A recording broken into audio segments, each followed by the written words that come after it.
the cauldron cries that singeth unto me the songs of Mother Goddess and of Father in the tree.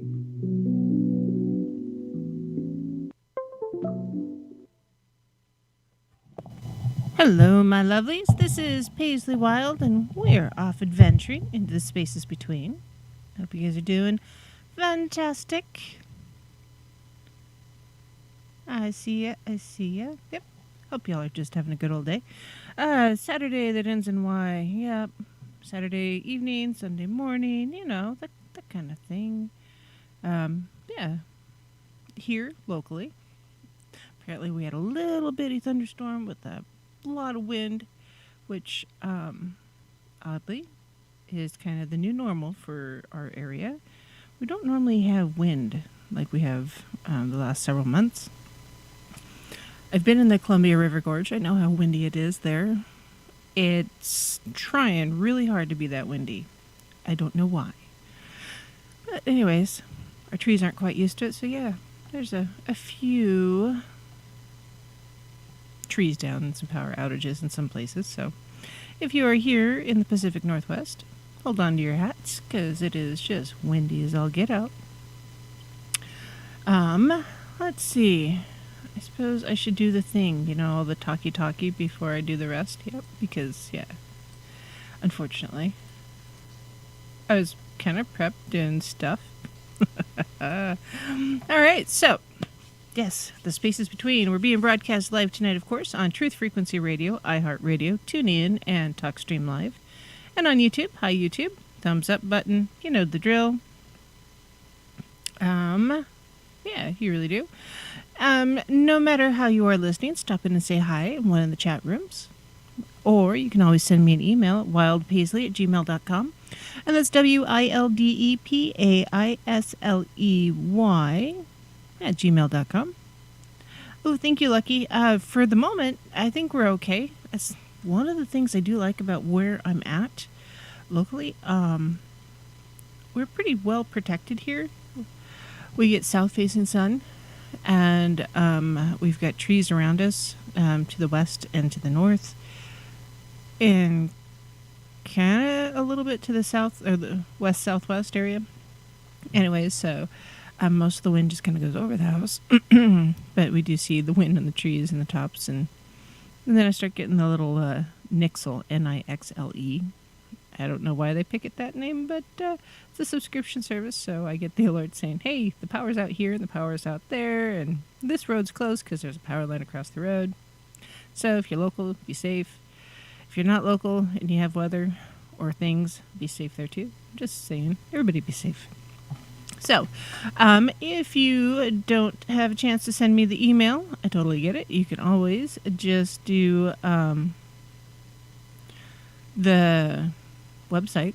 It's www.paisleywild.com. Real simple, real easy. You can also support my radio habit if you really, really want to. And that is my cash tag. That's $TheSpacesBetween. And guess what? I accept Bitcoin too. Let's see. Doodaloo. Oh, call line is open. So that number is 213-233-3998. Or if you're across the pond in the UK, it's 44203-393-2871. Wow. Julia, you are just kind of firing on all cylinders, getting all the stuff done. Thank you. Yes, the Wild Pagan book. You can get that on website. Or you can get it on Amazon. Wild Pagan A to Z. I'm working on another one. I'm not doing the graphic arts this time. I'm doing some more drawing, which I'm a little rusty at. So that's been kind of an adventure. I am remembering how to use a pencil and an eraser. So we'll see how that goes. It's been fun so far. Remembering all those things from art class that I promptly forgot as soon as I graduated from high school, because that's what we do here. We forget the things we learn, right? If you don't think so, watch the news here locally once in a while. Yeah. You know what I'm talking about. We forget to learn things. I don't know why. It's not that hard. It's not rocket surgery. Anyways, let's see. Oh, if you get a chance, check out iLife.com. iLife is the official sponsor for Truth Frequency Radio. iLife combines the non-psychoactive properties of the ayahuasca and with some high-quality CBD to help you do the things that you need to do. Also, as long as you're trolling over to Amazon World, Julia wrote a book also, Saltamontes, in the chat rooms. And I have I cleaned up my phone so I don't have all the pictures anymore. Oh, drat. Where is it? Hold on. Julie, if you want to send me the link, that'd be cool. I will try to find it real quick, though. So yeah, she wrote a book about the elements. For kiddos, because okay, so when I say kids books, are they focused for kids? Yeah, that's kind of how they're written. But at the same time, they're also written in such a way that they could be like just beginner books in general. And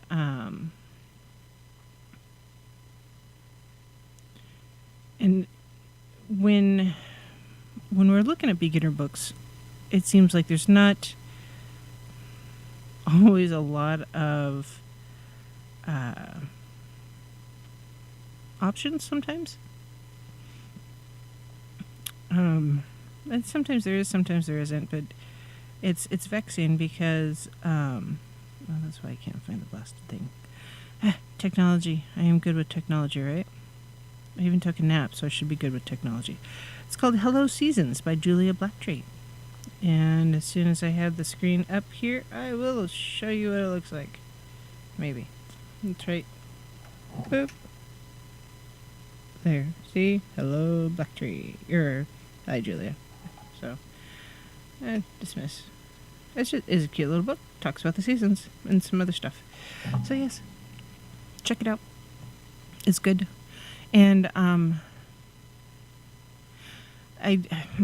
we just need more beginner books, especially for the kiddos. There's not as much out there for kiddos, just because traditionally the pagan path, teaching your children should be like second nature, kind of like teaching them how to cook or do laundry.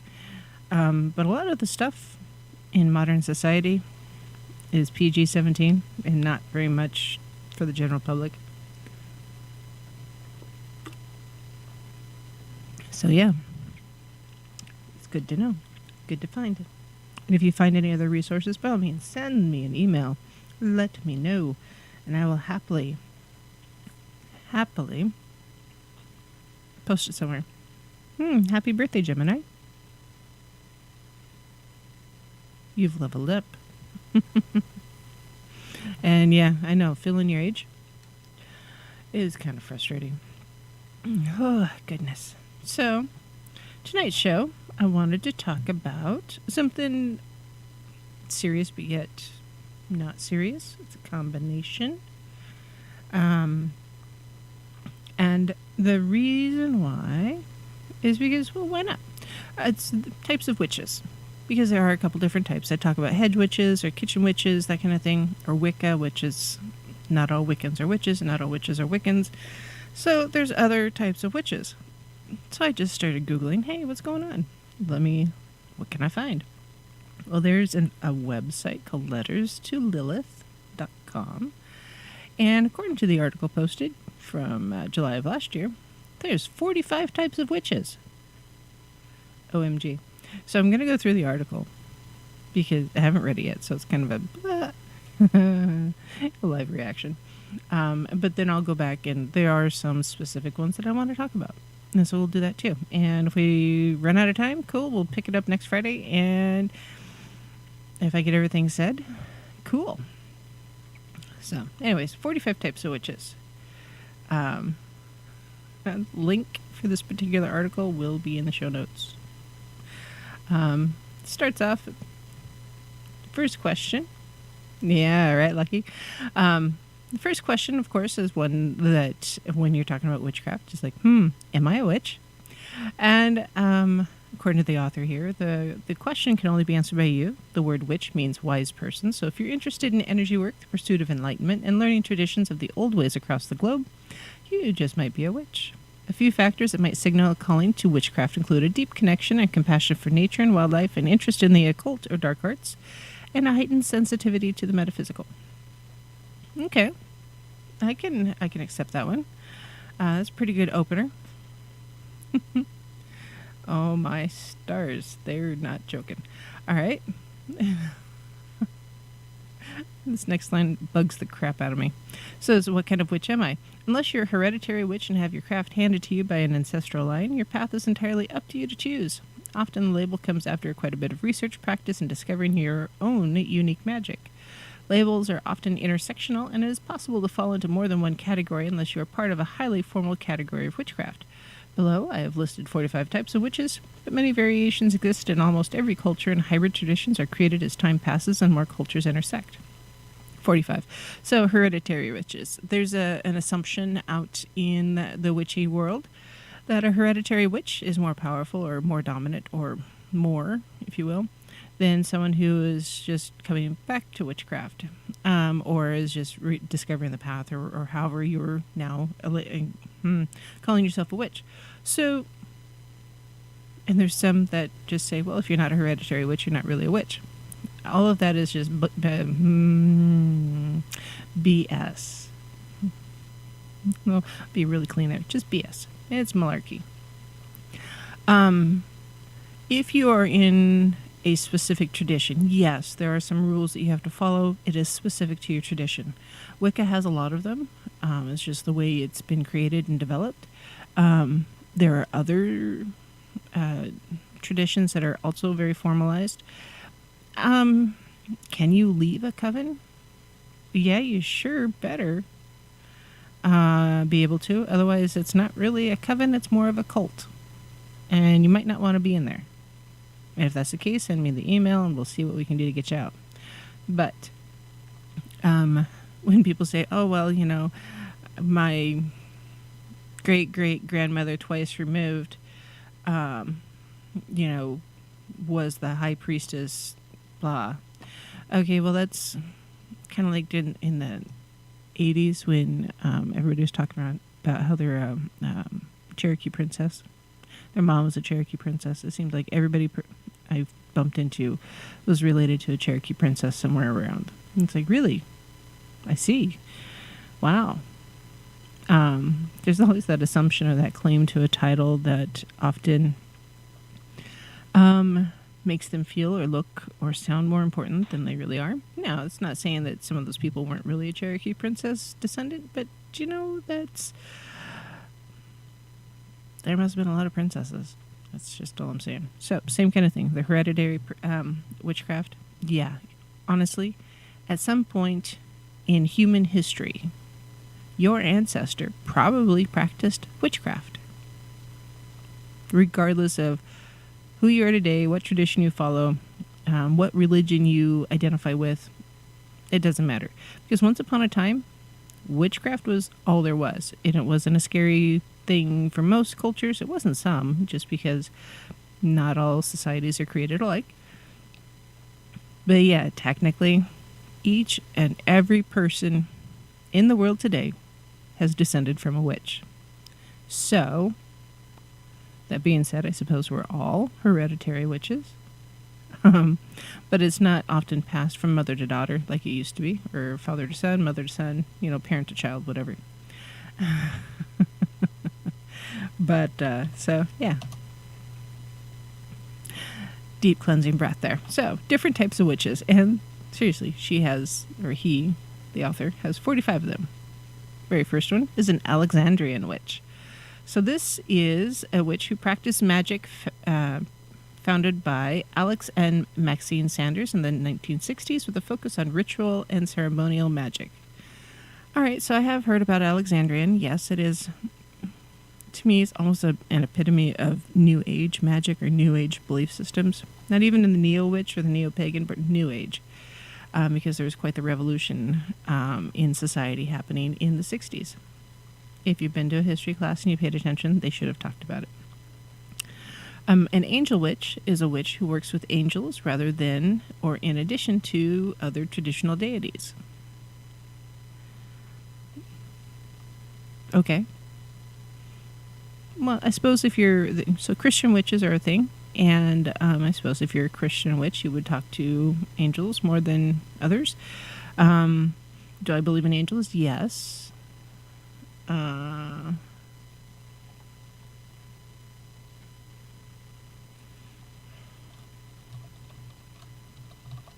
Lucky was clearing something up there. So yeah. An angel witch, I could see someone working with angels.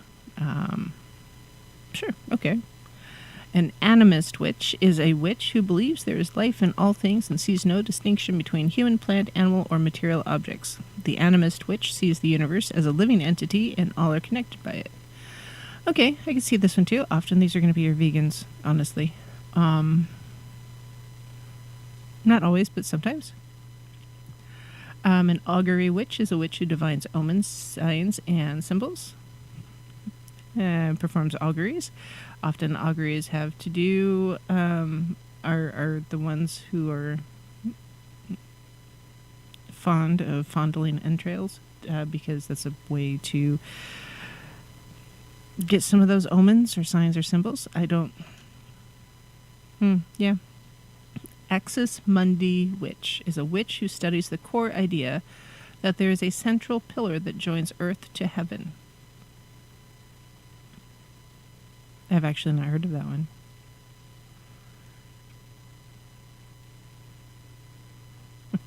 Lucky says that I met a Christian witch and it was a treat to meet her. She said that when someone mimics Jesus in the church, they're accused of witchcraft.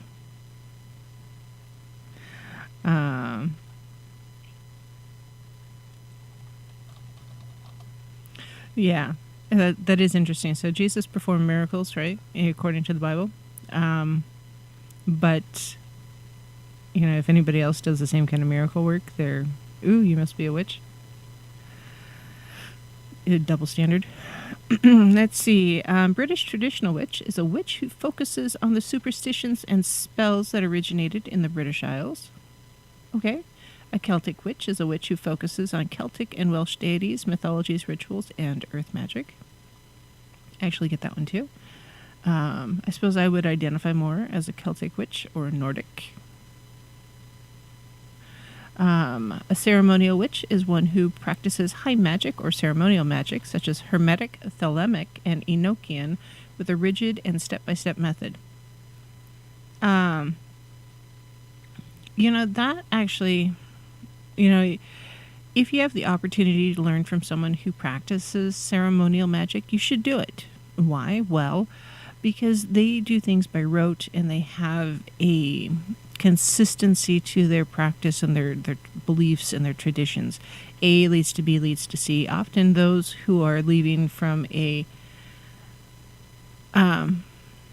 really strong Christian background will identify with a ceremonial witch as a ceremonial witch because they're accustomed to the pomp, the ritualistic nature of going to church, and so crossing over into the ceremonial witch, it's more comfortable, if you will. Chaos witch is a witch who has contemporary practice that incorporates many types of magic and is guided intuitively rather than strict steps such as seen in high magic. So an intuitive witch is also known as a chaos witch. Okay, I suppose.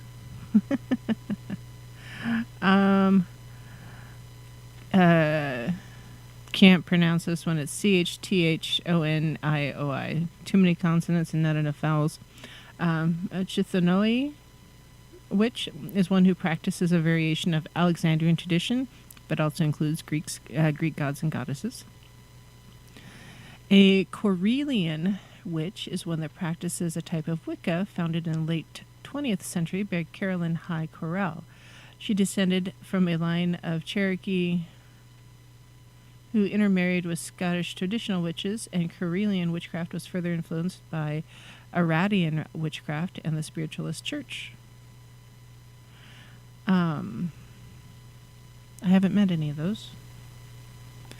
The Cosmic Witch is one who focuses on astrology and the placement of planets, stars, and moon when practicing their craft. Leo wants to know, after reading all these, where do I think I would fall? I'm going to stick with the Intuitive Witch, honestly, but I could see Chaos. Or Elemental. I don't know, we'll see. Dianic Witch is one that comes from Wicca. Dianic witches focus on female deities. Dianic witchcraft is named after the Roman goddess Diana, ruler of hunting, nature, and the moon. An eclectic witch is one that incorporates many different traditions into their craft, slightly similar to the Chaos Witch, but they may follow strict guidelines if desired. An Egyptian witch is one who follows a path similar to Wicca, but with focus on the Egyptian deities. See, I don't know that I would have said that an Egyptian witch was similar to Wicca. I would have felt, or I would have stated it, an Egyptian witch would be more, like, focusing on the Egyptian traditions, the Egyptian witchcraft, not so much Wicca. I don't know, maybe.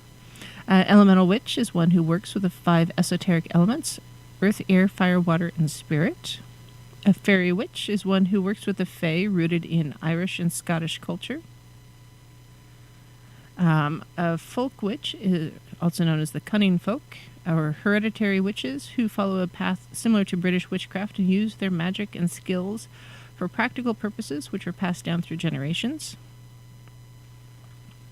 A Gardnerian witch is one who practices a secret, formal, and highly structured version of Wicca based on the works of Gerald Gardner, who is credited with the modern witchcraft movement. Okay, I've actually heard of them.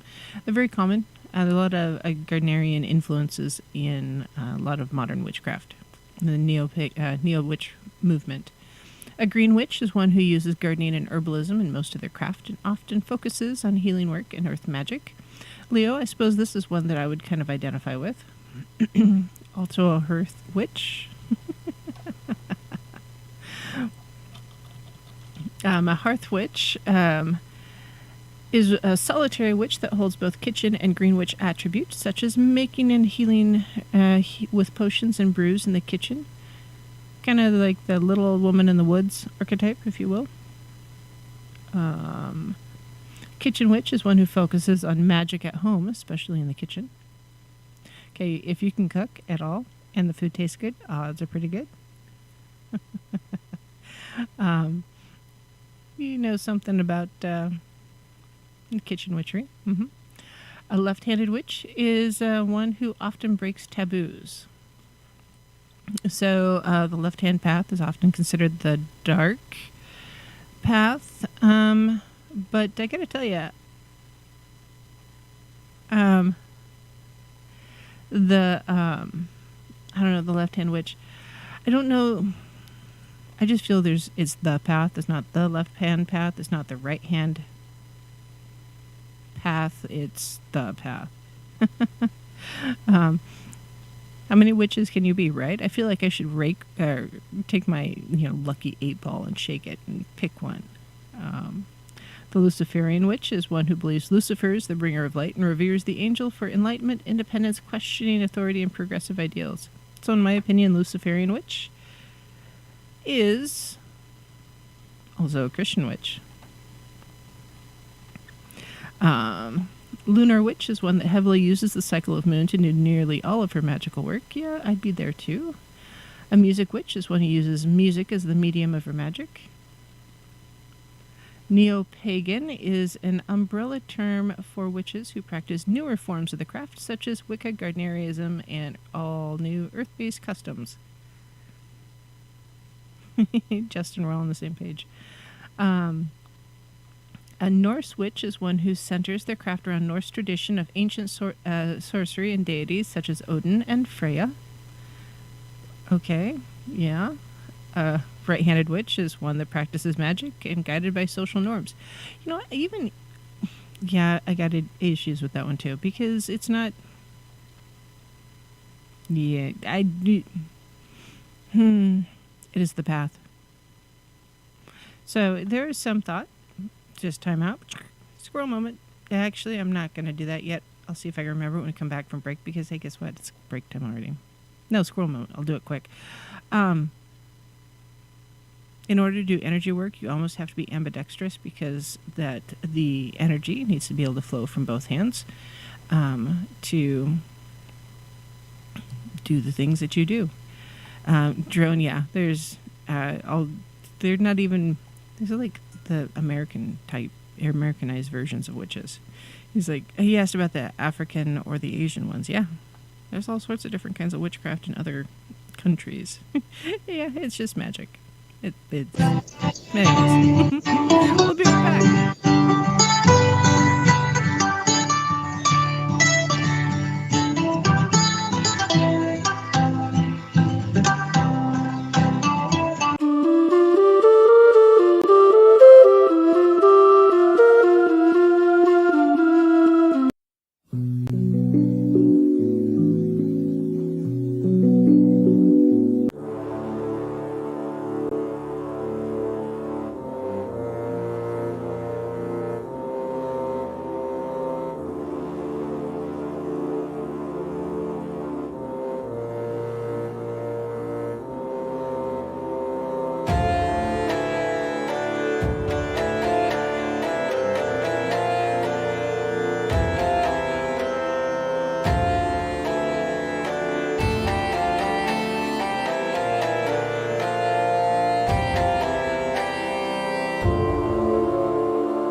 Hello, my lovelies. This is Paisley Wild. We're off adventuring into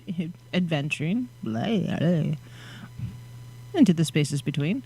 So, yeah, drone chakras are basically energy points, if that was the thing. And sometimes, which is, I'll do sometimes gestures, not gestures. Left hand is often associated with a darker path, and right hand with a lighter path. To me, they're the same, just two different sides of the same coin. It is the path, just like it's magic. It's not black magic or white magic, it's magic. It just is. But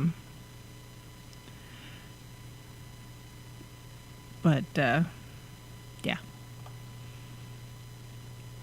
it's frustrating, and I don't understand. But yeah, some people do worry that if they are connecting via hands, their energy is transferring. It's just another thought process, another belief system. Not saying it's wrong, it's just not mine. So where were we? Oh, said right-handed witch.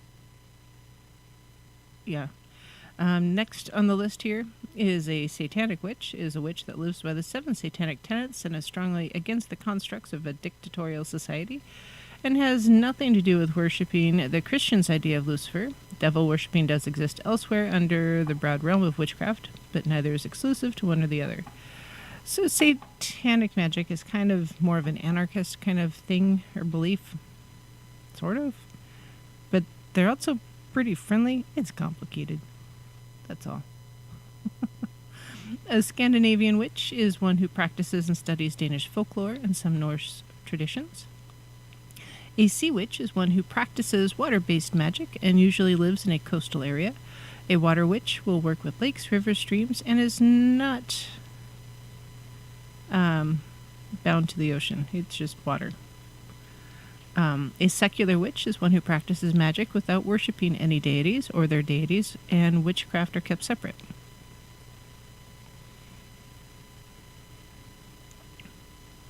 A shamanic witch is one who uses an altered state of consciousness to deliver their magic. Sigil witch is also known as a word witch, and these practitioners use sigils and words weaved into their magic. And I think a lot of witches today do some sort of sigil witchery. It's very, very common. A solitary witch is one who practices alone rather than in a coven. A tech witch is one who does most of their work digitally or with some form of technology. It is something that is actually leaching into modern witchcraft a lot. A lot of people have, use their phones for their grimoire kind of a thing. So it's a thing. A Thelema witch is one who uses occult philosophy founded by Aleister Crowley, which centers around ceremonial magic and Egyptian rituals. Now, Aleister Crowley was kind of an odd duck. A really odd duck. But, it worked for him. And the last one here is a Wiccan witch, is one who practices the modern pagan religion of Wicca, introduced by Gerald Gardner. So the author does note that Wicca is a religion, but witchcraft is not a religion. And, yeah.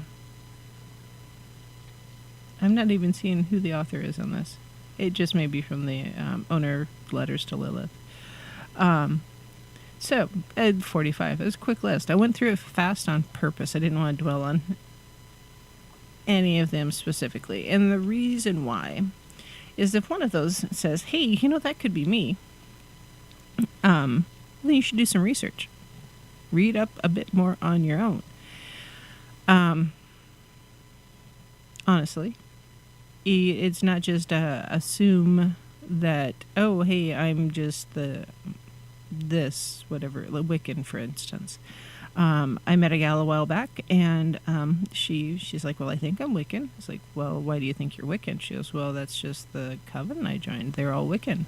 I'm like, well, that's like you're going to the only church in town, that doesn't mean that you're Pentecostal. It just means that you go to church. Just like it yeah, it's just a thing. So when you are starting out on your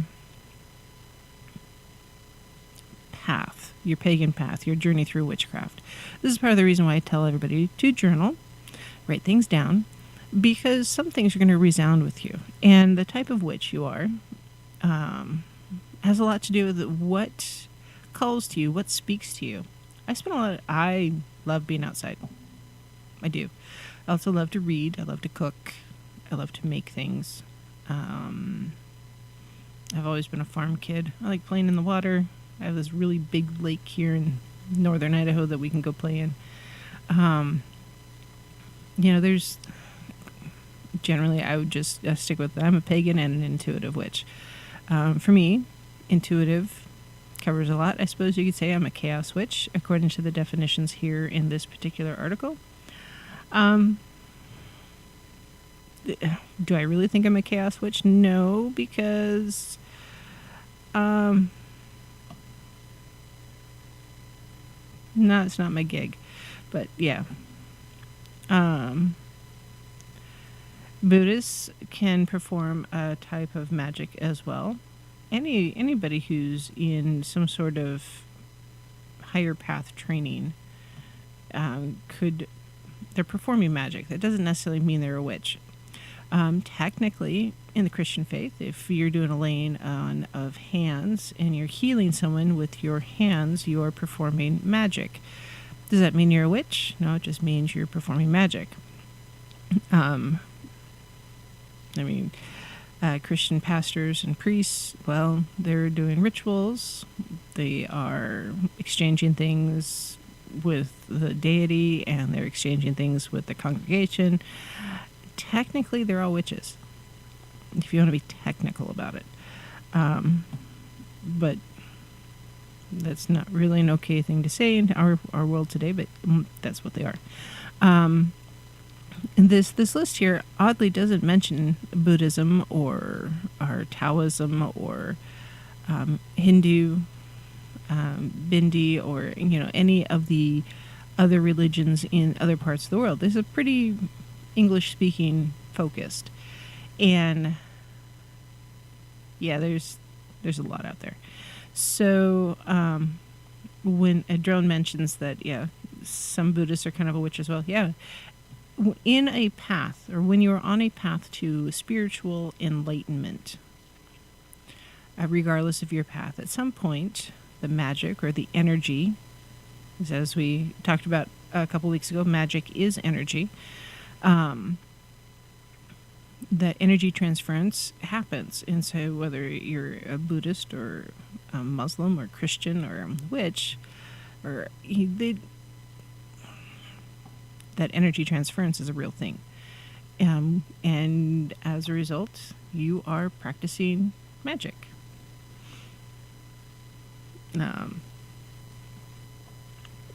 Excuse me. So speaking of drone here, yeah, a lot of the Asian spirits do come out of the woodwork, or seem to be stronger, in part because there is a significantly larger Asian population focusing or giving energy to those deities and spirits. And Jesus or Christianity had a real good marketing campaign going on. So, I've got two other articles here. One of them is How to Become a Witch. It's funny because this one was written a couple years back by Stephanie Eckhart. The link for this will be in the show notes as well. And basically, she says, well, you don't simply become a witch by wearing Burberry and accessorizing with a black cat or buying some crystals and altering your Instagram aesthetics. Get some information first. And that's very true. Absolutely. when you're looking at witchcraft, if that's a path you feel you need to go, just like anything else, do your research, learn more about it, because there is more than one different type of witchcraft. There's more than one type of religion within witchcraft, such as Wicca. Wicca is definitely a religion. Yeah. And paganism is referred to as a religion, but it's also just kind of an umbrella term for non-Abrahamic faiths. And from there, it's, what else is there? Well, there's initiations, often if you're dealing with a coven. You can do a self-dedication instead of an initiation if you're a solo practitioner. You don't have to join a coven. You could. Are you going to always have a familiar? No, and not. Could your familiar be your pet? Sure, but it's going to be more like a best friend than just a pet. And not all pets are familiars. That's not... they're not synonymous. It's either a pet or it's not a pet. The familiar is different. Not all witches have the same altars. Some have obvious altars. I have an obvious altar. A lot of people do. Some, it is a picture on the wall. It's very subtle and understated because maybe they're in the pagan pantry, the broom closet, that kind of thing. Pentacles are pretty popular. A pentacle is a little bit different than the pentagram. Pentacle has the star pointed going up, and the pentagram has the star point pointing down. So yeah, you're going to want to study. There's so many books out there. You do your research, for crying out loud, and make notes. Ask questions. Send me an email. You can do that too. When it comes to deities and trying to pick or figure out the religion aspect of being a pagan or a witch, it's often a little bit more complicated because not all pagans believe in all the deities. In that respect, I'm more pantheist, meaning I believe in all of them. I believe in Zeus, and I believe in Andromeda, and I believe in Christ, and I believe in Yahweh, Satan, Kanunos, Hecate, Kronos. You pick a deity within a pantheon, and odds are pretty good. Yeah, I believe in them. Because I think they're all out there. But that is my personal belief. And I am pretty comfortable being a pantheist. I have to tell you. Because sometimes I do call upon the deities that I work with directly and I'm more associated with for different things. Because that's my go-to. But sometimes, I need other energy to accomplish something. And that's normal too. Because if you want to paint a wall a pale blue, you don't start off with the color black, for instance. You don't. So, yeah. So not all witches are the same. Really, truly. We all practice a little bit different. We're all doing things a little bit differently. In some respects, we're very similar to, the different denominations within the churches. There's like 5 different kinds of Lutherans these days. And from there are all sorts of other mores. And, which one fits you the best. And when it comes to being a type of witch, you don't have to be just one specific witch.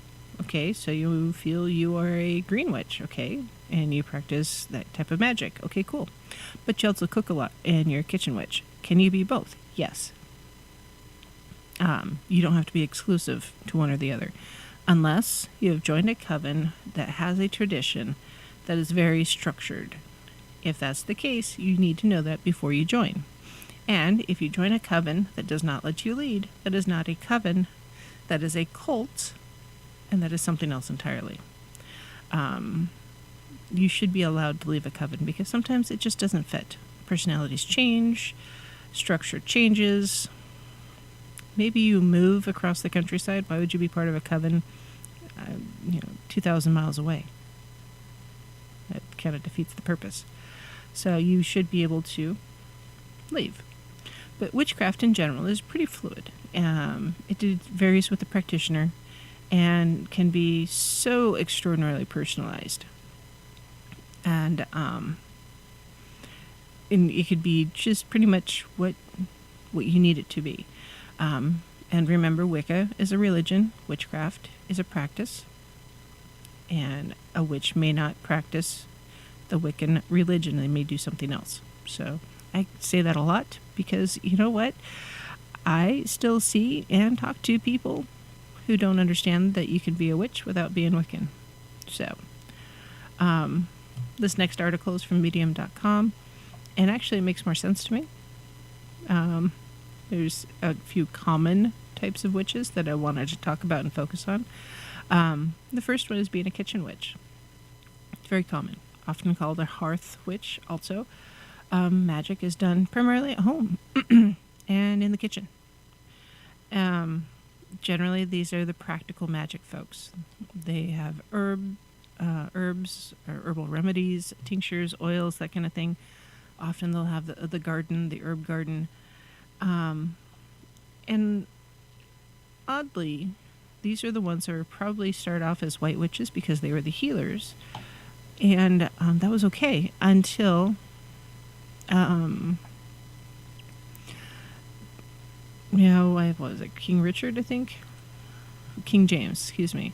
After the plague, the witches were using herbs and such to heal after the plague, and the church didn't like it.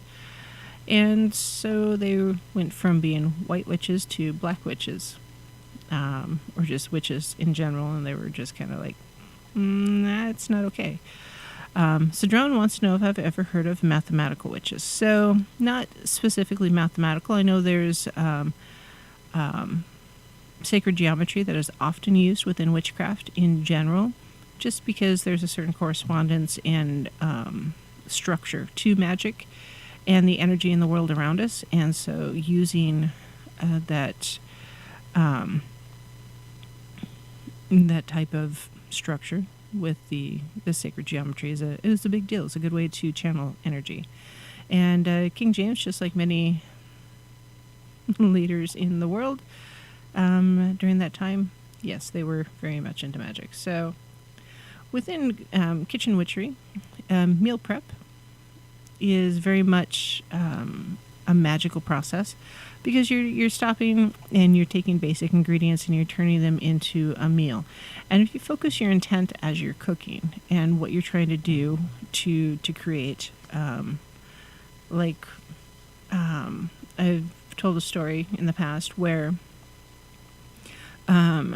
somebody's grandmother had a jar in the cupboard that just said love, and she always shook whatever was in that jar of love into her food.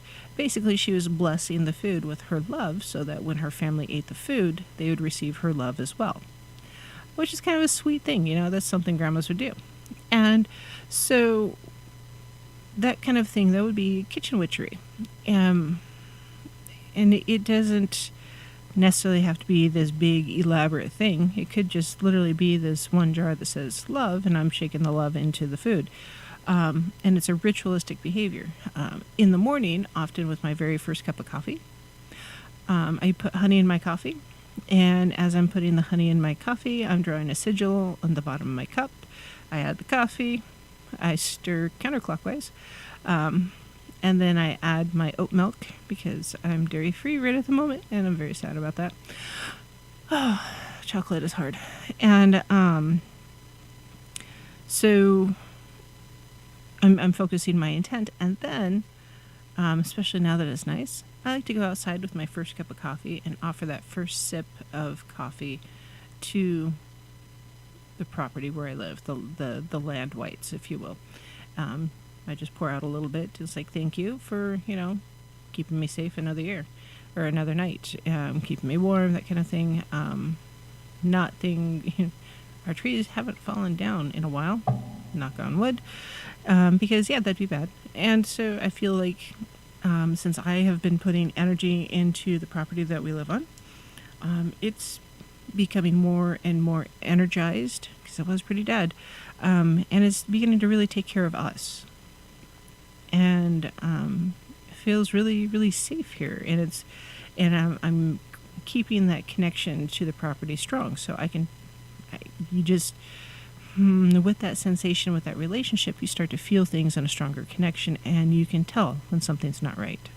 You really can. It's an odd feeling. But that's just one of those ritualistic things that I do first thing in the morning that is real simple, and it is bringing magic into the kitchen. It's a thing that I do. If Mini-Me is wanting hot cocoa, often I am doing something similar with hot cocoa, or tea. If I'm making tea, very, very similar. I often have to make my tea the same way every time. Not that many people have noticed that. If I'm making sun tea, I have to do it a certain way. I'm very specific and ritualistic in the way I do things in the kitchen. And it helps me stay connected to my kitchen and what I am doing. And yeah, it's just... Hi, Jackie.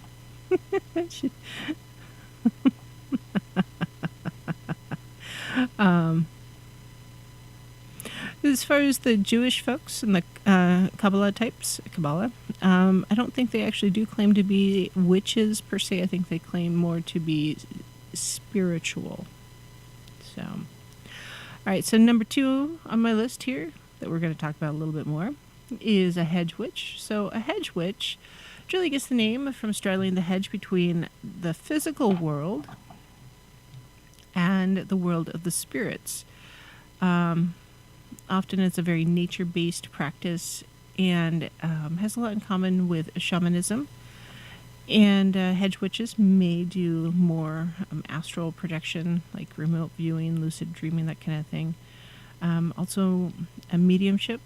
So basically, they're acting as a medium between spirit guides or the spirit realm and the people around them. Often, hedge witches are a solitary practitioner, and that's okay because it's harder. I think a lot of hedge witches started off. Hedge witches and kitchen witches are the ones that kind of change the names of the ingredients so that it would be specific to their path and their tradition, and it's a way of protecting their ingredients and their sources. With hedge witch witchery, often it's a very, very deep study of plants and the natural world around you, the interaction. And often they're putting a lot of magical intent within everyday practices. Getting dressed, bathing, every shower or bath would be a cleansing one, not just one to wash, but also cleanse yourself of the spiritual energies, the negative stuff that we tend to pick up when we're out in public. Sweeping the floor. I've mentioned this before. When you sweep or vacuum and you empty it into the garbage, go ahead and take the garbage out of the house right away, because any negativity that's associated with that dirt gets taken out of the house. Spring cleaning, that's often just get rid of the negative energies, the stuff. You're being mindful as you're working and with the spirits around you and the land wights, if you will. A lot of times, the head witches are gardening also. They're wildcrafting. They're interacting with the world around them, not just what can they do in the kitchen, but also what can they do in the backyard or even in their community. Plants will grow just about anywhere. I have met a few black thumbs that really can't, but it happens. So, if you are a hedge witch or you feel called to be a hedge witch, that's super cool. And that's something you just need to learn more about and do more of. There is a lot of information regarding hedge witchery out there, just like there's a lot of information regarding kitchen witchery. It's just a matter of weeding through it and finding the best information. Now, that being said, not all books are created equal, not articles are created equal. Websites, be careful what you're looking for. Sometimes you'll get World of Warcraft or Magic the Gathering rather than actual, research into what you want, which is vexing. So yeah. Anyways, before I move on to my next one on the list, when I'm getting more into things, it's just about break time. When we come back from break, we'll do the singing bowl, and yeah, it's all good. It's a really quick night tonight. Holy cow. If you have any questions, by all means, pop up in the chat or send me the email at wildpaisley@gmail.com. And I, see you in a few. oh Lord, within the sun, as we will, so mote it be, the spell forever done.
This is Paisley Wild, and we are off adventuring into the spaces between.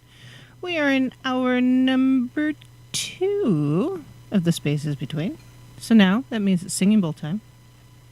And real quick, Wanda asked if the categories for witches are the same for both men and women, basically.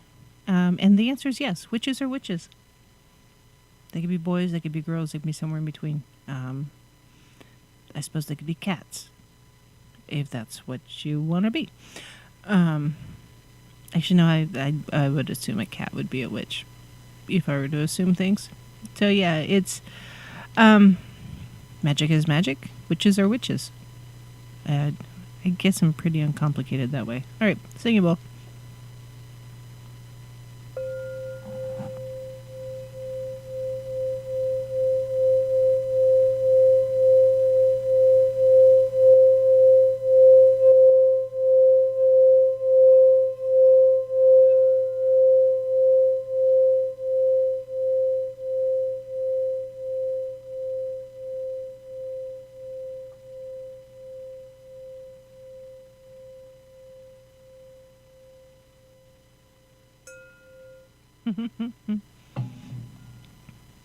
I know I say it every time, but I love my bowl. I really, really do. And yeah, I changed up the music just a bit. I needed something different. And I found a really good source. And yeah, so just messing with the music. We'll probably change it up a little bit more anyways. Because why not? Variety is the spice of life, right? Maybe that should go in a spice jar to go in the cupboard. Just variety. You never know what it is. It's magic. All right. Next on my list to discuss is cosmic witches. So cosmic witches generally work within astronomy and astrology. They're paying attention to the stars, the moon, the planets, the astrological signs and such. And honestly, there's a whole lot that goes with cosmic witchcraft, because it's not just paying attention to the stars. There's moon magic. I mean, I do stuff with the moon all the time. I really pay attention to the moon often. I feel the energy from the moon. It hits me both at the new moon and the full moon. Yeah. Another one, birth charts. If you've never had your birth chart done, and you do it, and by the way, Chris Geo, if you want her contact information, let me know. She will do birth charts, and for a small fee, and you will feel called out by a piece of paper. I am telling you. I have done my birth chart, and it's like, oh, I see. That's why. Oh, it was a lot of ahas and ohs, and yeah, that's me. I felt very called out. I was like, there's some things to work on. Yeah, but the birth charts are good for you, because often they'll give you some guidance that you didn't necessarily know you needed, because you didn't know which questions to ask. You don't know what you don't know. And birth charts will often give you an insight to self that is pretty fantastic. Meditation. You know what? I'm working on a book about meditation for adults, by the way. My goal is to have it written by the 4th of July. So I've got, 6 weeks, 5 weeks, something like that, to finish it up. See, a little bit every day. It's easier while mini-me is at school, because I don't have to teach her, and she can do other things. So yeah, talking about meditation.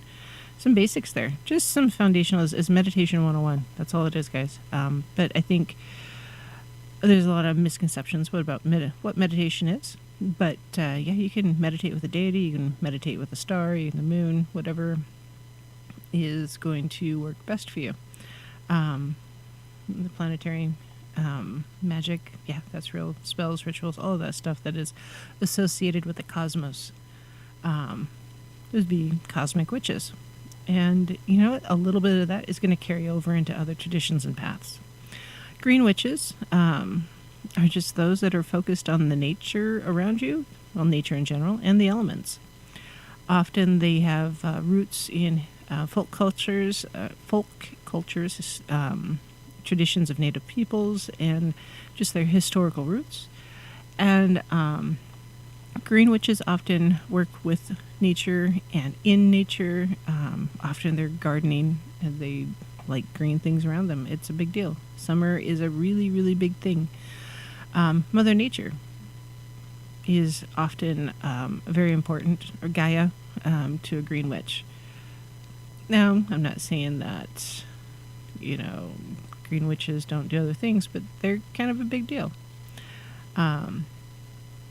So a green witch not just working with, or doesn't just work with, nature around them, also the energy from untamed things, the wild, the trees, the wind, plants, flowers, herbs, any of that, the wildlife, and is very, very in touch with the world around them. Often you can tell just by touching a tree what kind of energy is needing or is extra or what might be missing. Same with plants. If you're a gardener and you're a green witch, often you're really in touch with the plant life around you. I read an interesting story about a year ago how this gal had gotten a bunch of different plants at the start of COVID and named them all after a different family member. And she cared for them and was putting her energy into each of those plants as a representation of her family members in a green magic sort of way to help give them energy and support them through the initial lockdown with COVID. And she could tell if someone wasn't feeling good or needed a little bit of extra something because the health of the plant would change. So even though the plant and the person were not really truly connected, because that was her intent and that was her focus and that was how she set it up ritually, the plants were connected to the people. And so she was really, really able to share that energy and help her loved ones, even when she couldn't because everybody's far away and social distancing and all that. Often those who are green witches are not really big into the city. If you are living in town, you'll probably have a bigger yard or a garden that you have within your yard, or you live next to a park or wild or green space of some sort because you need to be connected to that, the greenery, the earth. And often it's harder to connect with the earth when you're in the middle of, pavement, what do they call it? Pavement jungle, whatever. Justin wants to know, I'm a ton of witches at this point. Do we need to narrow the focus to flourish spiritually? No. And this is why I call myself an intuitive witch, Justin. It's because I pull bits and pieces from many different traditions, very many different paths. And it's because something's called to me more than others. Like sometimes I do need a little bit more ritualistic or ceremonial type things. Sometimes it's by the seat of my britches. Sometimes it's plants. Sometimes it's checking the moon. Sometimes it's, using water because water's a big deal. Any of those different things. I pull them into myself and I'm using them in my own path.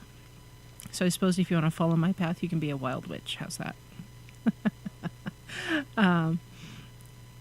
Oh, yes, there is absolutely Titan. So Titan asked the question.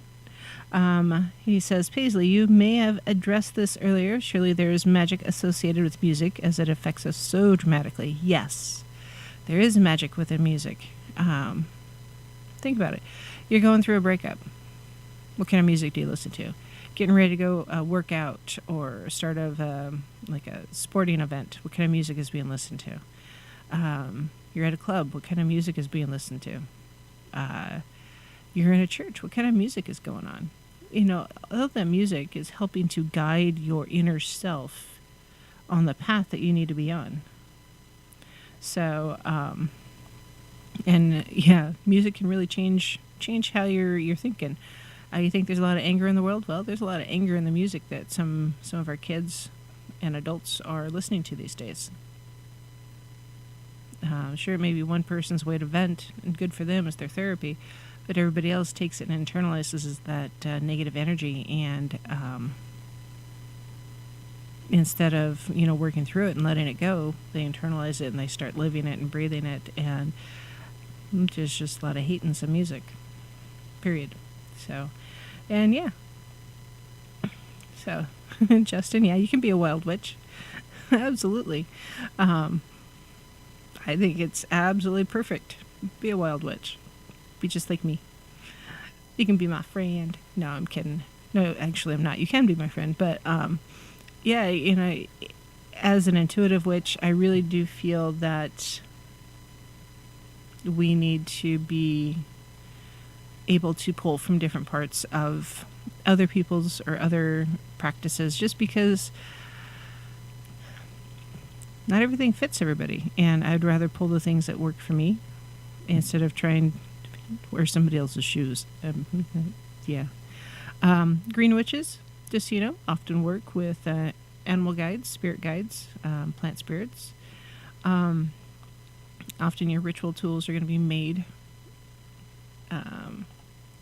by yourself, from scratch, or maybe you're repurposing something. You're truly craftier. Often, also, you're going to be communicating with the life around you. So, if it comes time to trim a tree, for instance, you'll be talking to the tree and saying, "Hey, sorry, you're not healthy. We're trying to make you healthier, so we're going to trim these branches back so you're healthier and able to do the things that you need to do." And, oh, by the way, here's some more fertilizer, that kind of thing. Or if you are a hunter, for instance, after you've harvested whatever critter it is that you are hunting, you thank the spirit of the animal for, giving you sustenance and helping you to, stay alive, kind of a thing. So share their energy. And it's a respect thing with the green witchery. So next is a sea witch, and I mentioned it earlier, but a sea witch isn't just in with the ocean, it's water. Sea witches have very, very strong ties with water in general, especially the ocean, but just water. And it's hard to be tied to the ocean when you don't live near the ocean. So, as sea witch may use any type of water. But magic sources could be within shells, sand, water, other things that have to do with water, honestly. It's just trying to find the power within the ocean, if you will. Because the ocean, honestly, stop and think about it, water is so powerful. Here in North Idaho, once upon a time, there was an ice-flowed dam upriver on the Clark Fork River, and during one of the ebbs and flows in the weather, that dam broke. Actually, broke several times, and so where the lake is now, Lake Pend Oreille, it was carved out by rushing water and glaciers moving. So, which glaciers are just more solid water. But that the energy, the cleansing energy of the water flushing away things, and the grinding energy and transformational energy of the the ice flows moving through here. Yeah, there's a lot of energy in this area. There really is. And if you're trying to connect with that kind of energy, you're gonna probably want to get closer to it. You're going to want to be near the water, touch the water, collect driftwood, which I've done, or shells, or rocks. Yes, I have rocks all over the place. Some of them are from the lake or the river. If you're trying to collect things that are more ocean related, you might have like nautical rope or fishing nets. Maybe you have ocean water instead of moon water, and that's fine. It's just whatever it is that you have that's connecting you to that water energy. So to me, a sea witch is more a water witch than a sea witch. But, that's part of all of it. Nessie says, I hugged my pear tree yesterday to thank it for the delicious pears. Yes. If I am, if I have too much energy going on, because that happens sometimes, I will talk to one of the elderberry trees or the walnut trees on the property here, or my oak tree. Hey, Maggie. So yeah, just what is it that helps you ground out? And I say thank you to my plum tree when I gather the plums, because yes, when I've made plum wine, I take the dregs or the leftover fruit after fermentation, and I put it back underneath the tree to add that energy back into the tree's roots. As a water witch or sea witch, you can add seawater to your moon water to give it a little bit extra kick. If you're needing help with meditation, for instance, maybe you need to add ocean sounds to your meditation practice rather than just music or whatever else. But yeah, there's going to be oceany type smells and energy that you can bring to your practice or use, even if you're inland, to help you stay connected to your sea witchery or your sea witch. An elemental witch, I mentioned water witch, but an elemental witch is one who works with any of the elements: earth, air, wind, earth, water, wind, or air, and fire. Also spirit. We need to remember spirit. And elemental witches will also work with the astrological signs that correspond to the elements. And they might have a separate altar for each of the elements, or they might have a separate place for each of the elements on their altar. You should kind of anyways, but it's more obvious. And an elemental witch might work with one element that is more specific, so be more like the water witch, if you will, or an earth witch.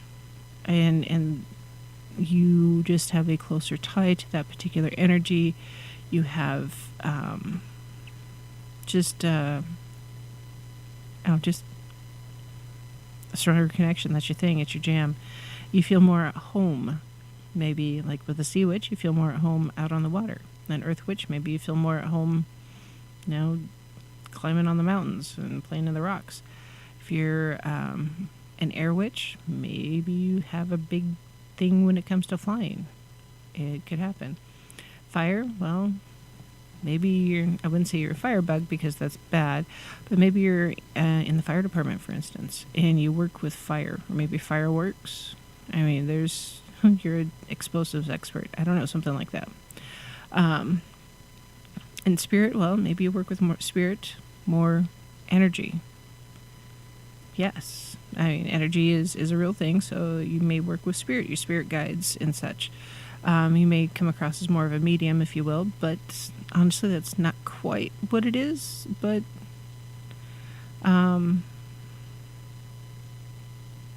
yeah, it's close. Uh-oh, Lucky has a visiting cat. I'll tell it thank you, and tell Bass that she needs to play nice. Drone says, I think I found a place that might eat humans. Yep, you know what? Cannibalism is not as prevalent as it was, say, 1,000 years ago, but that doesn't mean it doesn't happen, because it does. Weirdly and oddly, and I don't know why anybody would do that. Not my thing. Alright, so next on my list is a solitary witch. Well, a solitary witch basically is one who practices magic outside of a coven. You just do your own thing at your own speed, your own way.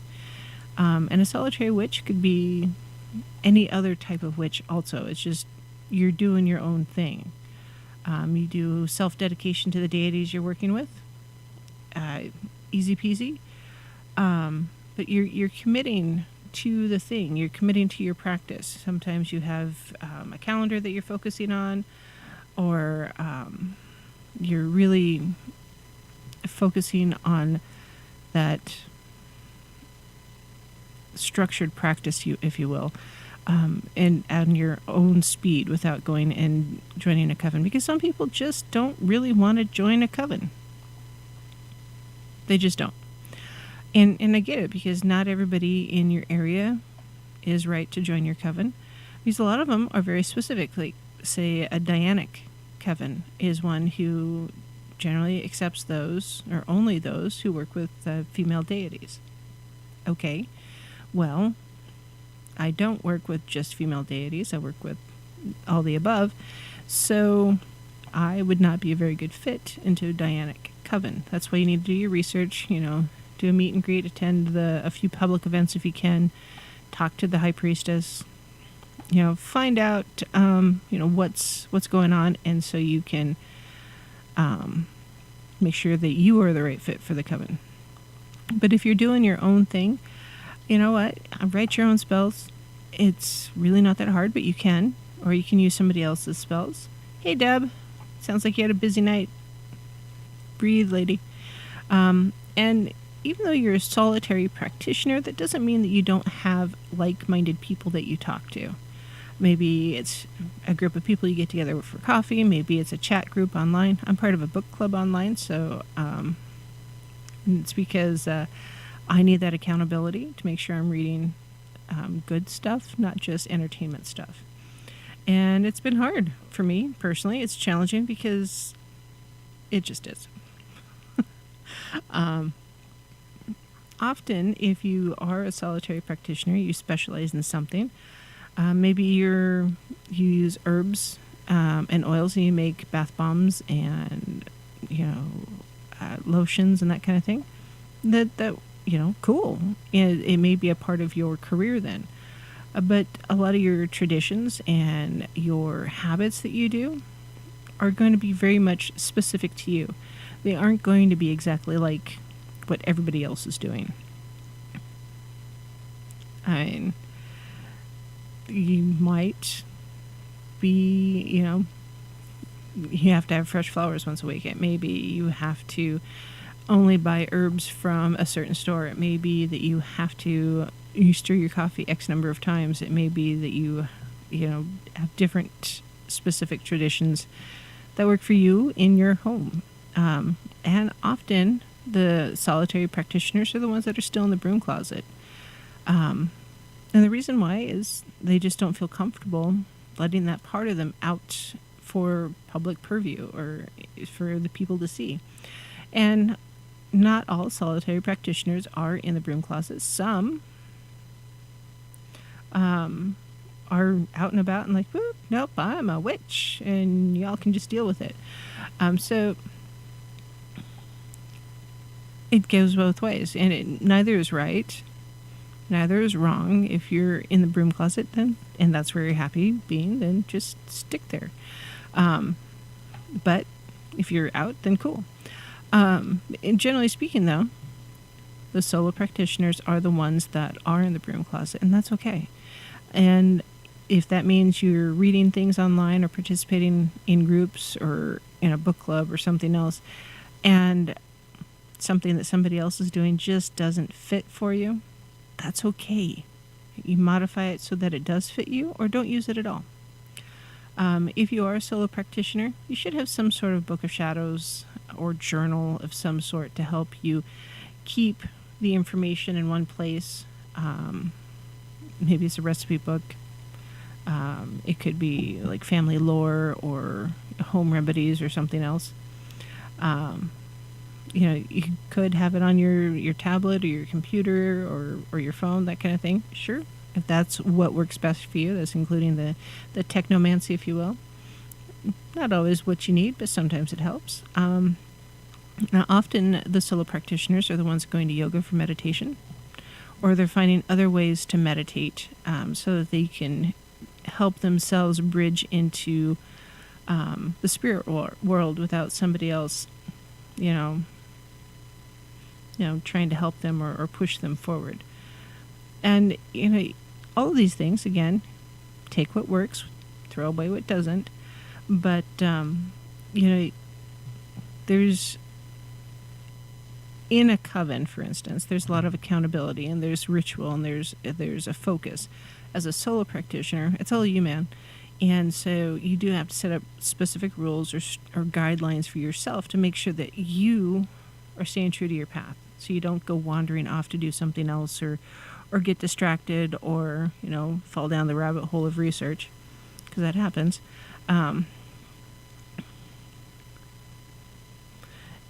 So yeah, it's just it's a practice. It's a way of living. And solo practitioners, if that's what works for you, then do it. That's all there is to it. And don't let anybody judge you for that. So we are rapidly approaching our next break. When we come back, we'll finish this up. If there's any other questions, by all means, give a shout out in the chat room or send me an email at wildpaisley@gmail.com. And yeah, it's a really fast night tonight. Holy cow. Good information, though. And y'all are awesome. So we are going to be right back, I think. I don't know whenever the thing kicks in. There it is.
Sisters of the shining moon, heaven, earth, and sea.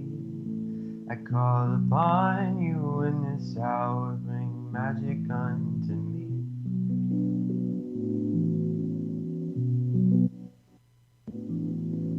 Brothers, oh, the cauldron cries, it singeth unto me the songs of Mother Goddess and the Father in the tree. Hello, my lovelies. This is Paisley Wild, and we are off adventuring into the spaces between. Yeah, it's been a good night. We're talking about witches and the different types. And honestly, there are many, many different types of witchcraft, and there is quite a bit of overlap. Now, the first list that I read from, they didn't talk about voodoo, vaudoon, or hoodoo, or any of that stuff. Or any of the hill folk magic in like the Appalachian area. A lot of magic in that area. Holy cow. So yeah, there's, even though it was a pretty extensive list, there's 45 different things on there. It still missed like a bunch. So, yeah, there's so many different kinds of witchcraft out there. I cannot possibly go over all of them in even probably a month's worth of shows. So, and I don't have that kind of energy or honestly attention span. I'm just a little bit too ADD for all of that. But, you know, that's on me, not on you. Because I get it. Yes, I'm just a little ADD. That's all. Sometimes. Okay, most of the time. I get it. And I didn't even have coffee tonight, and I'm still squirrely. So, we just talked about solitary witchcraft, and yes, it's a real thing. It's okay. Do your own thing. You don't have to follow the crowd. You don't have to be labeled by anything else as a soloist, and just do what you gotta do. If you need support, find a group online. Pay attention to YouTube shows or radio shows like mine. Or, you know, find a social media group. They're everywhere. Yes, they're everywhere. And if you really want one, you'll find it. If you don't find the right group for you, it may not be the right time. Timing is a big deal, also. Just like you gotta leave the cake in the oven for 45 minutes or it's not done. I'm rounding here, depending on the cake. Yeah, sometimes the timing you gotta do the things at the right time. So, and next on my list to talk about is Wicca, the Wiccan witch. So, in our world today right now, Wiccan witchcraft is often called traditional witchcraft, even though Wicca itself is relatively new in our world. It's not something that's been around for millennia, say like Egyptian tradition or Egyptology or Nordic traditions. Those have been around for a long time. Wicca, not so much. Now, remember, and I've said this before, I'll say it again, I'll probably say it more times than you care to listen to. You can be a witch without being Wiccan, and you can be Wiccan without being a witch. They are not best buddies. You can be Wiccan and be more druidic, honestly, in your magic. So Wicca itself started kind of in the mid-1900s. Witches were a long-time symbol to the Church of the What was that? The noisy thing. Sorry, guys. Apparently there was a autoplay on there. Why? Why do we autoplay? Autoplay is bad. That's bad. No. Where is the autoplay? I don't want to listen to the autoplay. Go away.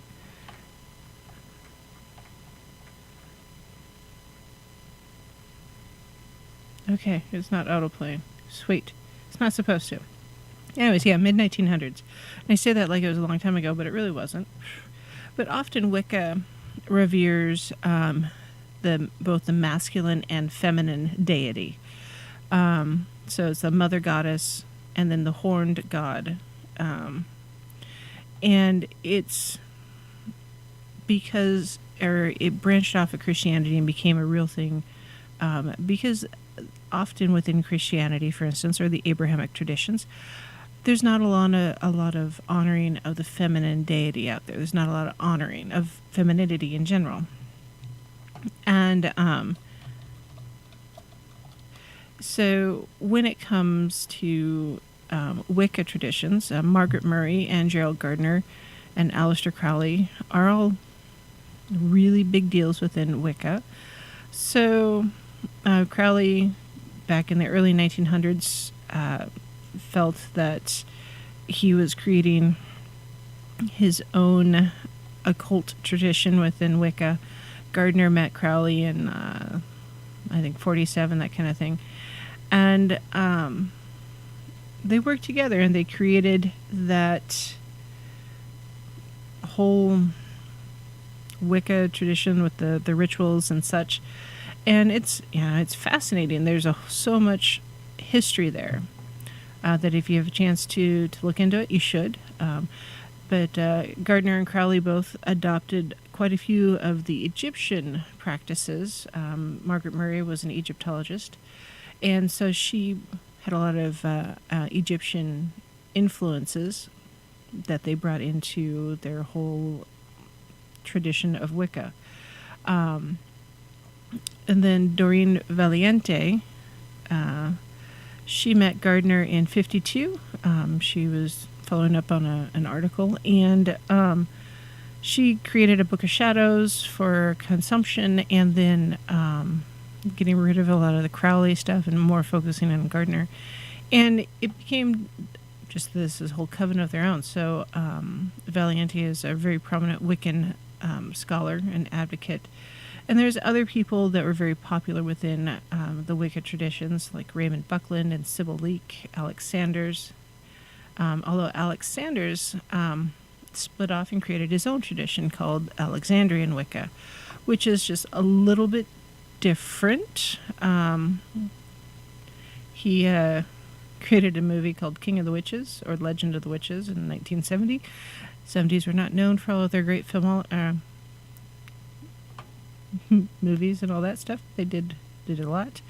But he really popularized Wicca in the 70s. And then Laurie Cabot was the Witch of Salem in the 60s. She was teaching, and she was actually also very active with local law enforcement in helping them to solve cases. So she's very, very prominent in the community, and she's one of the first real occult stores in the U.S., and that was in the 76, I think, roughly. She created the Witches League of Public Awareness. Was really a big proponent of witchcraft in general. And honestly, Wicca, being a religion, has done a lot for paganism and the non-Abrahamic traditions around the world because, yes, it is a religion here in the U.S. You have a freedom of religion, and so it's been accepted. Now, there is a very strong feminist influence into Wiccanism, and I think it's really truly to offset a lot of the Abrahamic traditions. But there's still controversy. There's other things. And then, 86, Wicca was finally recognized as an official religion within the U.S. So, and I think that's great. And it's really been an ongoing process to allow everybody in the U.S. to practice their religion safely and effectively. Now, I say that with a little bit of a caveat. Some are not as safe as others, and the ones that are not safe are really frowned upon. Like, why on earth are you getting bit by a rattlesnake during your religious worship? I don't get it. Yeah,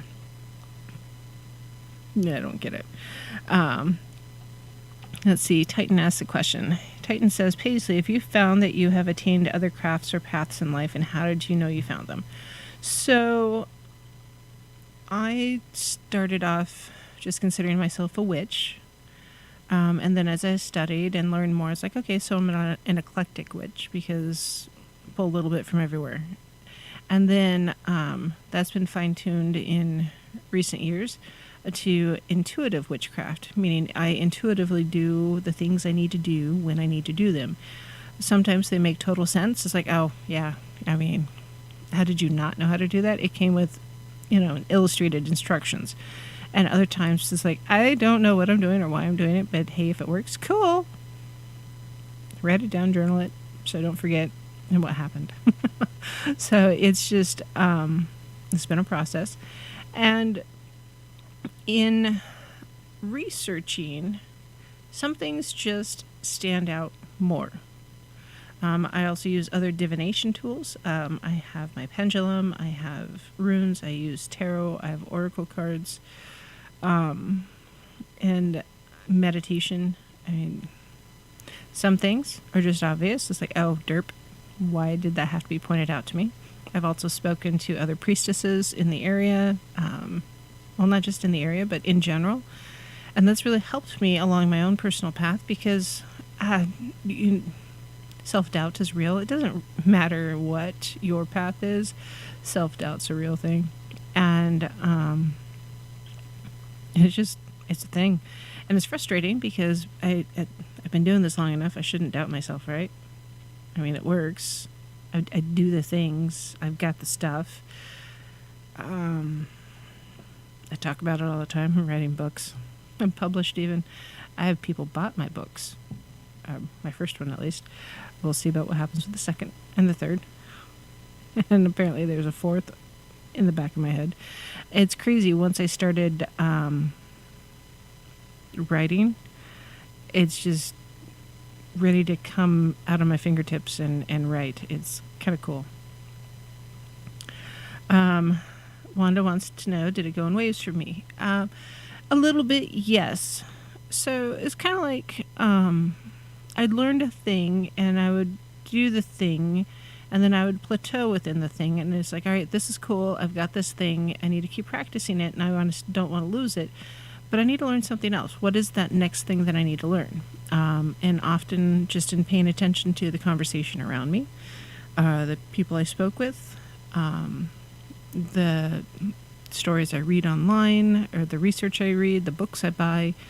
So I do have a pretty big library. Any of this, what am I called to? What is inspiring me to research? I have a really hard time falling down the rabbit hole, or not falling down the rabbit hole of research because I love it. And that's part of the reason why I have a show, guys, because I like to research. And, I'll fall down the rabbit hole and just do the research for a while and like, oh, wait. Oh, that's what that is. Oh, that's why that was. And a lot of times when I'm reading, it's more of an aha. It's like, oh, why did I have to have that written out and given to me in a sign? Why didn't I just know that already? And same when talking with other priestesses or priests that are pagan. We discuss things in round table style, and it's like, oh, that's what this is. It's like one of the listeners, Mr. Wizard, the Woods Wizard, talked with him on more than one occasion. We talk about dreams every so often. He has a group that talks about dreams online. You got to find him on Facebook, though, or SpokanePagans.com. And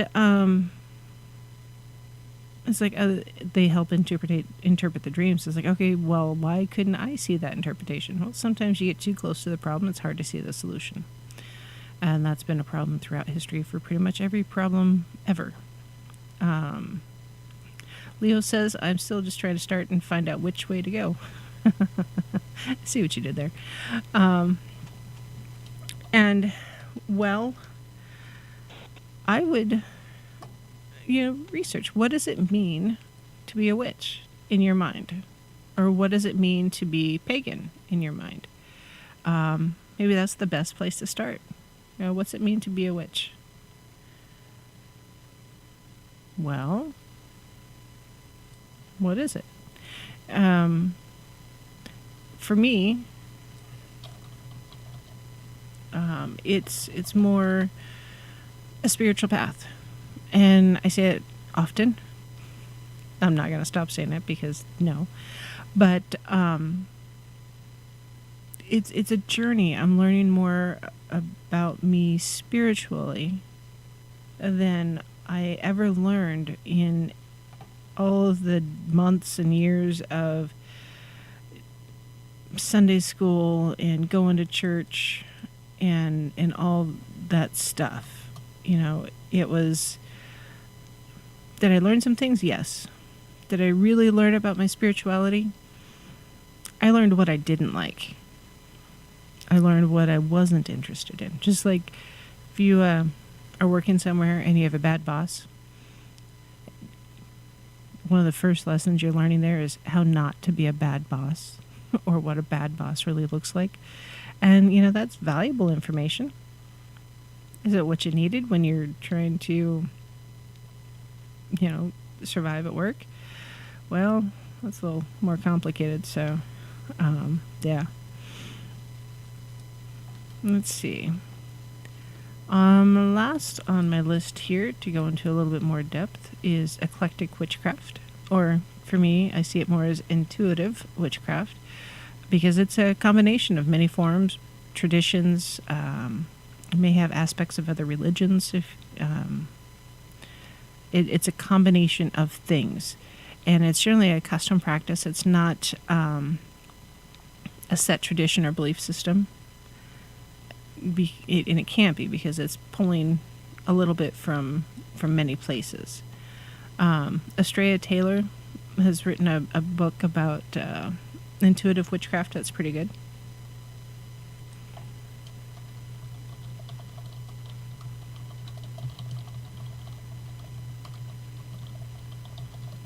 All right. So if you have a chance to read it, it's really good. I believe it's on Audible also, so if you're driving, sometimes being able to just listen to the book is really good too. But anyways, it helps you. It may be a good place to start. The Inner Temple of Witchcraft is another good book for beginners, and it's another one of those you're learning about the basics, and setting the ground rules or the foundation of your spiritual beliefs. And yeah, it's a really good book. I've read it. I'll probably read it again because it is just that good.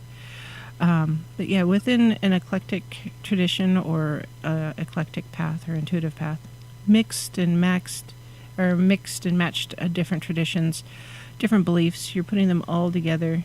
Good night, Deb. Have a lovely evening. Get some rest, lady. And, you know, the traditions might be modified. Maybe you feel called to do more of a Egyptian path, but it has to fit into your world because maybe your significant other is not Egyptian or doesn't feel like they need to follow an Egyptian tradition. So you have to modify it to fit your family. Totally normal, totally okay to do that. One of the things I love about being a pagan and being a witch is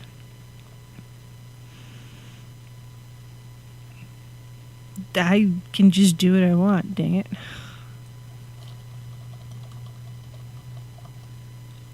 I generally very, very individualized. You can create your own thing, so it fits your schedule, it fits your time frame. And is not as structured, if you will. So you have to create your own structure, just like any other solo practitioner. Often those who are eclectic or intuitive are uninitiated because you're learning from public places rather than going to a specific coven or circle and saying, hey, I want to learn the things. So there is the Church of Universal Eclectic Wicca, but they try to use the Wiccan traditions, but they have modified it a little bit to be a little more eclectic, if you will. So kind of crazy. Links for all the different articles I've used for reference will be in the show notes. If the show notes didn't have links from yesterday's show, I'm sorry. A little tech glitchy. Let's see. Leo said, let's see. Leo says, I started with being a healer medic, which ended up opening the doors. I learned about natural healing, and I never felt like the inside of a church was right for me, as it was about being in nature. Started seeing and learning what man-made so-called medicine did and does to the fellow brother and sister in uniform. Yeah. Thank you for your service, Leo, by the way. Yeah, there's so much is done in the name of modern medicine that is so not cool and so against nature. It's frustrating. And I truly feel that there is a cure for every malady that mankind has to deal with in nature. Period. And we need to stop, I'm not an environmentalist in that I'm not rabid about it. However, take care of the planet we live on and pay attention. Quit screwing things up. It's hard because people still want their smart TVs and they still want to have power on and everything else, but they don't want to give up their comforts. They don't want to sacrifice their comforts in the name of taking care of the environment. That's why any of those environmental conferences, it's like, and how many of you flew there on your private jet? So yeah, just frustrating. Justin says, wife and I got into a deep conversation about entities and one of our children. So started growing and researching natural medicines and farming, and that led him to knowledge. Yes. It's amazing how much natural medicine can help us.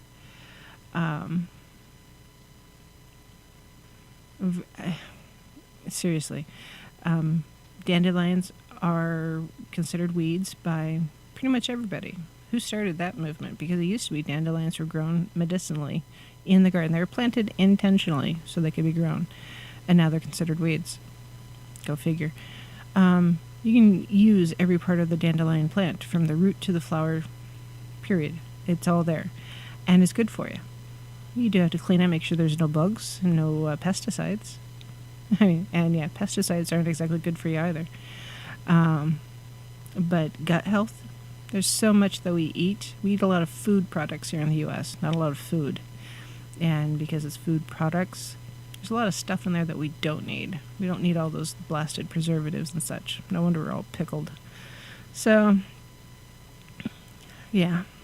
Trying to find an alternative way to heal yourself is often hard because there's a lot of misinformation out there too. And in recent years, there's been an odd trend of natural healers, naturopath type healers, dying of natural causes, which is just like, what? So, natural causes, my right pinky toe. Educate yourself when it comes to your choices when it comes to treatment, because sometimes the natural treatment is better for you instead of taking synthesized this or a chemical combination in that. And I mean that for any medication you might be taking, from aspirin to the most recent COVID vaccine. Pay attention to what you're putting into your body and ask questions. And there is a lot of resources that you can online and at the library and the health department and all that, where you can get a lot of information that is publicly available, because it has to be. You just got to read through a lot of the legalese to get to the meat and potatoes of the actual message. So, yeah, pay attention to what you're putting into your body. Changing my diet has been interesting. We'll see how it happens with it. Just because, little problem with cholesterol. And some allergies. Yeah, it's good times. Good times. So, tonight we went over a whole list of different types of witchcraft. Not even scratching the surface, I think, because we missed a bunch of them. We didn't talk about a lot of those more traditional black magic types. They're not black magic, they're just different magic. Magic is magic is magic is magic. And what is magic? Magic is energy. And when we were practicing magic, we are looking for ways to channel our energies in a beneficial way, not just for ourselves, but for those around us and the world around us. And man, it's a process. It really is. And write it down so you don't forget, because like me, I have this 3-second rule. If I go 3 seconds before I say it, it's gone. So, and yeah, a lot of this knowledge has been around for millennia, since mankind started taking medicines of any kind. So, yeah. So, show's done for the night. I will see you guys next week. On Friday, 9 p.m. Pacific time. So merry meet and merry part and merry meet again. I'll see you next time. And if I can, I will try to live stream that eclipse. So we'll see you next time. Lord within the sun, as we will, so mote it be, the spell forever done.